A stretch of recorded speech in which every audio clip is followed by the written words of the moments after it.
ఎన్నికల సమయంలో ఇచ్చిన హామీల అమలుపై ఏపీ సీఎం చంద్రబాబు కీలక వ్యాఖ్యలు చేశారు. ఏపీ ఆర్థిక పరిస్థితి బీహారు కంటే దారుణంగా తయారైందని చంద్రబాబు తెలిపారు. విశాఖ ఉక్కు, అమరావతి, పోలవరం ప్రాజెక్టులకు కేంద్రం నిధులు ఇచ్చిందని వెల్లడించారు. అలాగని కేంద్రం ఇచ్చిన నిధులను మళ్లించలేనని ఆయన స్పష్టం చేశారు. డబ్బులు ఉంటే పథకాలు అమలుకు క్షణం కూడా ఆలోచించనని చంద్రబాబు పేర్కొన్నారు. ఆర్థిక పరిస్థితి ఏమీ బాగాలేదని, ఆర్థిక పరిస్థితి పుంజుకోగానే పథకాలు అమలు చేస్తామని చెప్పారు. తల్లికి వందనం, అన్నదాత సుఖీభవ వంటి పథకాలను ఆర్థిక పరిస్థితి మెరుగుపడిన తర్వాత అమలు చేస్తామని చంద్రబాబు ఈ సందర్భంగా తెలిపారు.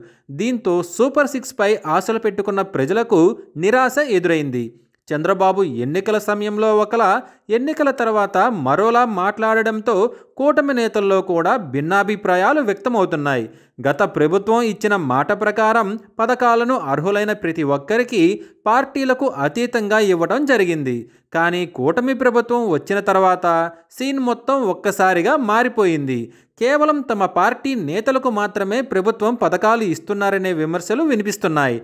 ఇదిలా ఉంటే ఇక ఇప్పట్లో సూపర్ సిక్స్ అమలయ్యే అవకాశాలు కనిపించడం లేదు. రాష్ట్ర ఆర్థిక పరిస్థితి బాలేదని చెప్పి ఎన్నికల హామీల నుంచి తప్పించుకున్న కూటమి ప్రభుత్వంపై సర్వత్రా విమర్శలు వినిపిస్తున్నాయి. ముఖ్యంగా కూటమి నేతల్లో కూడా దీనిపై భిన్నాభిప్రాయాలు వ్యక్తమవుతున్నాయి. రాష్ట్ర ఆర్థిక పరిస్థితి తెలిసి కూడా అమలు కాని హామీలు ఇవ్వటం ఎందుకని అధికార పార్టీ ఎమ్మెల్యేలు ప్రశ్నిస్తున్నారు. ఇంతకన్నా దారుణ పరిస్థితుల్లో కూడా జగన్ తాను ఇచ్చిన హామీలను అమలు చేసి చూపించారు.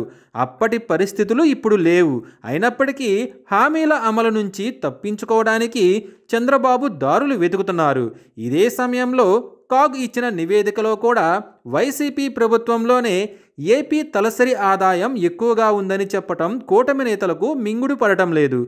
పరిస్థితి ఇలానే కొనసాగితే వచ్చే ఎన్నికల్లో జగన్ గెలుపును ఆపటం కష్టమనే అభిప్రాయానికి కూటమి నేతలు వచ్చినట్లు తెలుస్తోంది.